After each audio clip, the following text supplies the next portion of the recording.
Bismillahirrahmanirrahim. Assalamu alaikum. Ayer empezamos a hablar de tezkiya, de la educación espiritual, de una definición básica de este tema, de los contenidos principales o los fundamentos de tezkiya en el Islam, de las herramientas básicas. Hoy vamos a tocar el mismo tema desde otra perspectiva y vamos a hablar de las escalas o las etapas o los niveles espirituales, ¿no? Cuando una persona adquiere el hábito de la purificación de su alma y lo hace de forma continua, ¿qué es lo que va notando? Va experimentando un cambio, va notando menos atracción hacia lo material, hacia la tierra, y más atracción hacia lo espiritual. Como hemos dicho, en este cambio pues dejarán de preocuparle y afectarle ciertos asuntos superficiales de la vida, y cambiará completamente su forma de ver e interpretar las cosas. El profeta Muhammad nos describe dos formas de vida totalmente opuestas. Dice: quien tiene la vida inferior, dunya, literalmente dunya significa inferior, quien tiene esta vida como su máxima preocupación, como su máximo deseo y anhelo, sus asuntos se dispersan, vive en un estado de dispersión, de desorden, de confusión. Verá siempre la pobreza delante de sus ojos, es decir, nunca saciará su apego, su sed material, y finalmente no obtendrá de esta vida sino aquello que Dios haya decretado para él. Esta es la primera forma de vida. Y la otra dice: y quien tiene la vida eterna como su máxima preocupación, Dios le facilita sus asuntos de esta vida. Sentirá la riqueza en su corazón y notará la abundancia en todo. Dos formas totalmente diferentes. Una forma de vida y un modo de vida materialista que llamamos, y otro modo de vida que entiende lo material como un medio, simplemente como una parte de la vida, pero no la más importante. Entiende que la espiritualidad es la parte o la dimensión donde se decide el valor y el éxito, ¿no?, de las cosas. Como en todo, este cambio se produce de forma progresiva. Una persona no pasa de un estado a otro de la noche a la mañana. El alma no se purifica en cuestión de horas, ni siquiera de días. En este cambio que va notando y experimentando el alma, en este progreso, el Corán nos describe diferentes estados del alma. Nos habla del alma perversa, al-nafs al-ammara bis-su, el alma perversa, un alma que está en un estado pues, espiritual inferior, un estado en el que está inmersa en el placer, en los deseos de esta vida, y los disfruta hasta lejos de los valores fundamentales, lejos de la espiritualidad. Un alma que no solo disfruta, digamos, lo material, sino que incita al placer sin límite, independientemente de si es lícito o ilícito, ¿vale? Bueno, pues este sería el estado más bajo. Si esta alma, bueno, pues despierta, se purifica, va subiendo, escalando, esforzándose en cambiar, se va quitando las cargas materiales de encima, se convierte en un alma reprochadora. ¿Qué significa un alma reprochadora? Es un alma que está bueno, pues en un estado de transición que le cuesta deshacerse de algunas cargas, de algunos pecados, pero que no lo disfruta tanto como antes. Se cae, se vuelve a levantar, se cae, se vuelve a levantar, distingue entre los caminos, desea llegar a un estado elevado de purificación, pero bueno, que le cuesta, está todavía en su fase inicial, hasta que con cierta continuidad y con pues un programa de purificación estable, se convierta en una alma que el Corán llama el alma sosegada, el alma tranquila. Esta alma es cuando se llega a disfrutar la espiritualidad, se transforman los gustos, lo que antes era un placer, los placeres dejan de ser las cosas materiales y se convierten en cosas espirituales. El enfoque es otro, dirigido hacia una visión más completa que engloba esta vida y el más allá. Esta es el alma sosegada, ¿no? Un estado, podemos decir, aceptable de purificación, de un alma libre de las ataduras materiales, de los pecados. Y luego hay un estado, podemos llamarlo el sobresaliente, ¿no? Cuando el alma se convierte en un alma complacida con la cercanía de Dios, un alma que goza, que disfruta esa relación con Allah de amor, de complacencia, que está por encima de la dimensión material, y que el profeta Muhammad describe en un hadith, que es un hadith qudsi, en el que Allah dice que cuando una persona se va acercando a Allah, llega a un estado en el que esa persona dice Allah: yo seré su mano con la que actúa, sus ojos con los que ve, sus oídos con los que oye. Termina contando con Allah en todo, con la luz de Allah, con el apoyo de Allah, con la protección de Allah, y esto es lo que hemos llamado en otros términos la personalidad rabbaniyya, cuando una persona se adquiere un estado de cercanía y de vínculo estrecho con Allah, ¿no?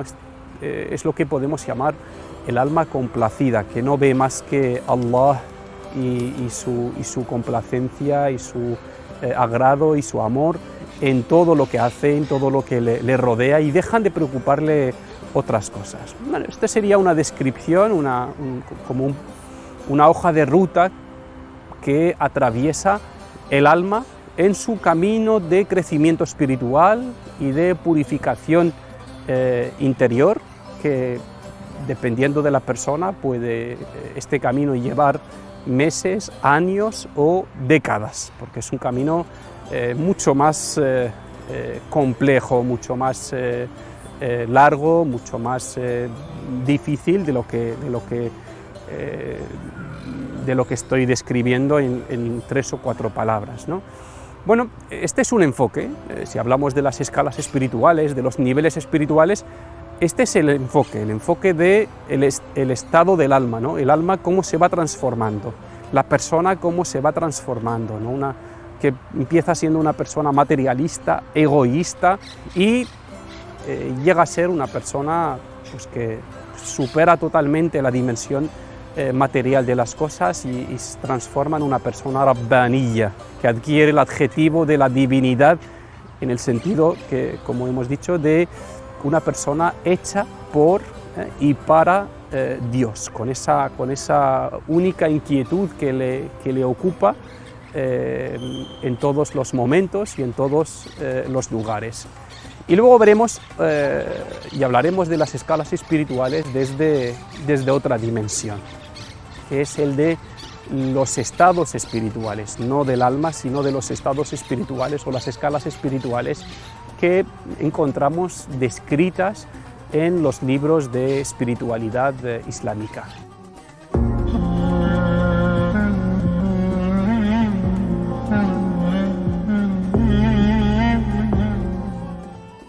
Desde otro ángulo, los expertos en espiritualidad islámica han definido los escalones, las escalas espirituales, cada uno con su nombre y características, por los que va subiendo la persona en su camino y tránsito espiritual.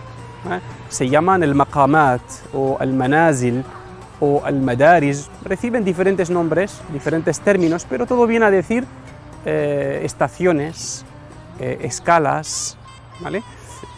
Y bueno, no es algo consensuado, que todos los expertos llamen de la misma manera, pero cada uno desde su experiencia, desde su análisis, llama de una manera u otra. Pero bueno, nos sirve los ejemplos que vamos a poner simplemente para entender que el camino espiritual es como una escalera, y conforme se va subiendo, pues bueno, lo que se experimenta, lo que se vive, las características, las formas, son diferentes. La primera escala, el primer escalón, se llama al-yaqadha. Según algunos expertos se llama al-yaqadha. Al-yaqadha viene a decir el despertar. Es decir, es el primer escalón, cuando el corazón se despierta, cuando el corazón, después de un tiempo dormido, alejado, distraído, se despierta de su sueño y decide emprender este camino espiritual, porque el camino espiritual es un camino que se hace con los corazones y no con los pies. Entonces, el primer paso, el primer escalón lo llaman al-yaqadha. El segundo, bueno, algunos lo llaman el-tawbah, que se puede interpretar como la vuelta y el arrepentimiento, cuando una persona se despierta y empieza a ver la realidad de la vida, del más allá, de lo que ocurre, ¿no? A su alrededor de una manera real. Bueno, se arrepiente, decide cambiar,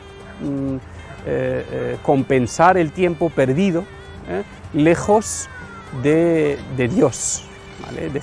Siente como una especie de arrepentimiento por haber estado todo este tiempo distraída, alejada de Dios, inmersa solo en lo material.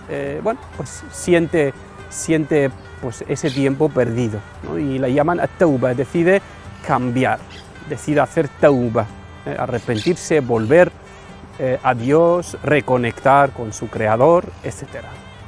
Y luego viene una etapa que llaman al-basira, que es un cambio de visión,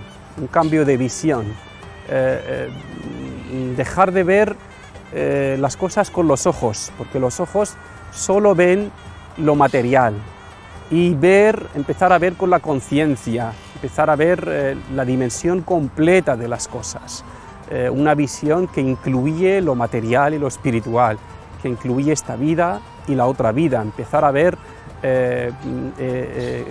los conceptos y volver a definir los conceptos, el concepto del éxito, del fracaso, del bien y el mal, del retroceso, del avance, de la ganancia, de la pérdida, empezar a tener basira, pues, tener una visión completa de las cosas, de los conceptos, a valorar las cosas por su valor real, no solo por su valor material. Siguiente paso, o uno de los siguientes pasos o escalas, se llama shukr, la gratitud. Aprender o sentir un estado de gratitud continuo con Allah, después de un periodo de reflexión sobre lo que uno tiene, sobre lo que uno ha vivido, sobre lo que a uno le queda por vivir. Empieza a ver los dones de Allah por todas partes y a sentir una necesidad de agradecimiento a Dios que es imposible de cumplir. Empieza a sentirse incapaz de agradecer a Allah por todo lo que le da, por todo lo que tiene, incluso por lo que le quita, por todo. Y esa sensación de gratitud es la que luego se transforma en acción. Intenta agradecer a Dios no solo con la palabra, sino haciendo acciones que, bueno, de alguna manera para agradar a Dios o para agradecer a Dios. La siguiente etapa, el siguiente escalón es la paciencia. La paciencia, que es una fuerza para permanecer en el camino, para no retroceder, una resistencia, una lucha, ¿no? Una firmeza para seguir avanzando hasta el final, no retroceder, porque bueno, a veces vienen momentos bajones, momentos de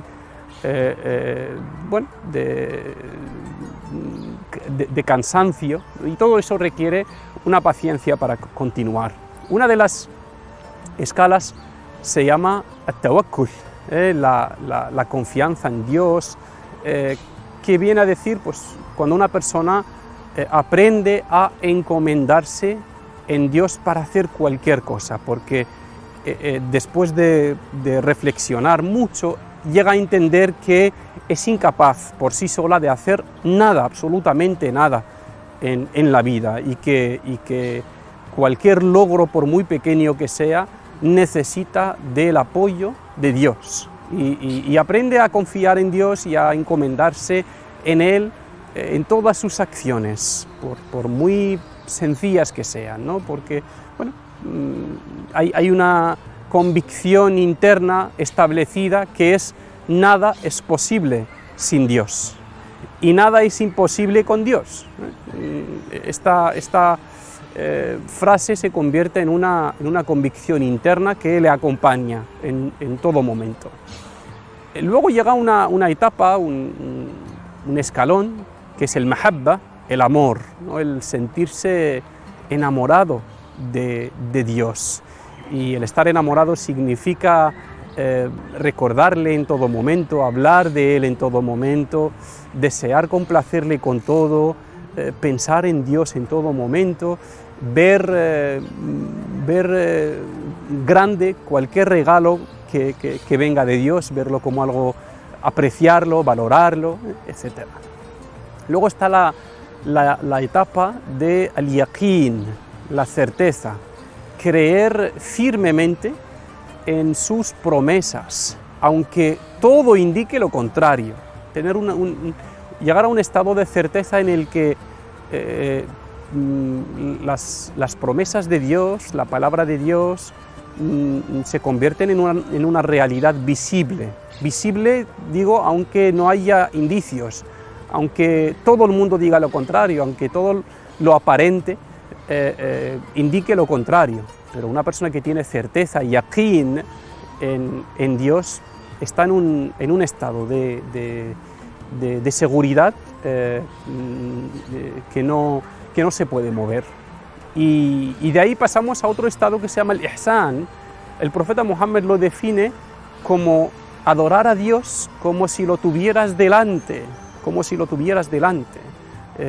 un estado de excelencia espiritual y moral, en el que todo lo que se hace, acciones, actos de adoración, palabras, todo se hace con el máximo nivel de excelencia, porque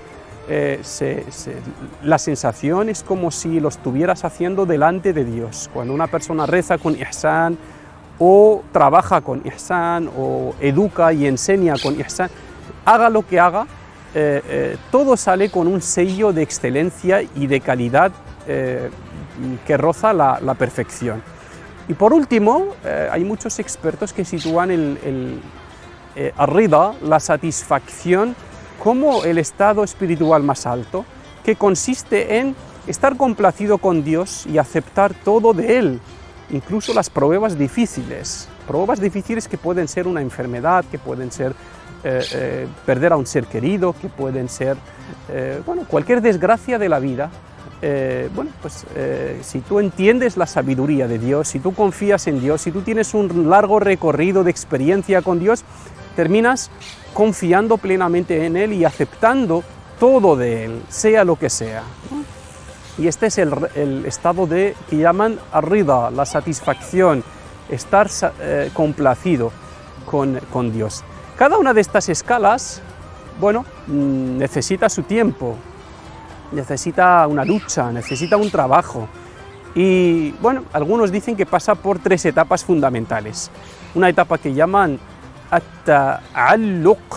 At-ta'alluq es como vincularte a algo con esfuerzo, intentar asimilar este estado espiritual al principio con esfuerzo, como cualquier hábito, como cualquier cambio.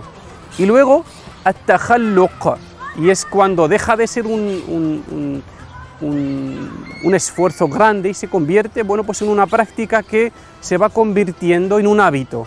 Y por último, dicen que hay una etapa final en la que terminas dominando este estado espiritual y que es at-tahaqquq, es realizar algo de forma natural, cuando el amor a Dios te sale sin esfuerzo, cuando la confianza en Dios te sale sin ningún esfuerzo porque ya lo tienes dominado, adquirido.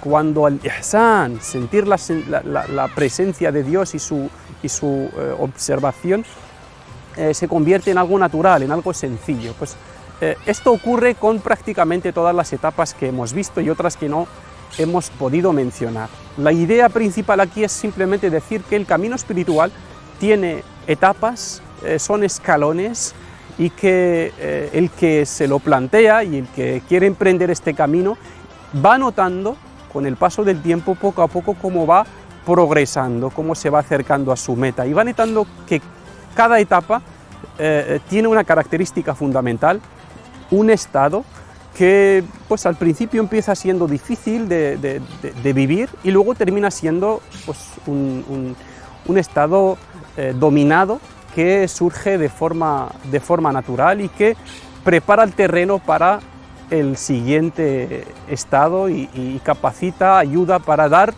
el siguiente salto en las escalas de la espiritualidad.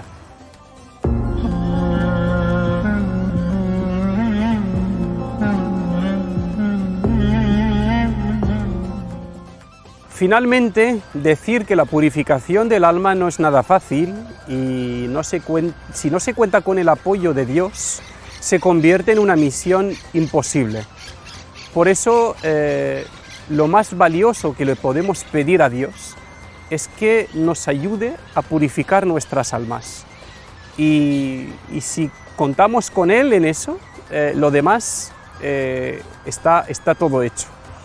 Y el profeta Muhammad solía pedir a Dios en sus súplicas, en sus oraciones, este punto. En una de sus súplicas decía: oh Allah, otorga a mi alma taqwa,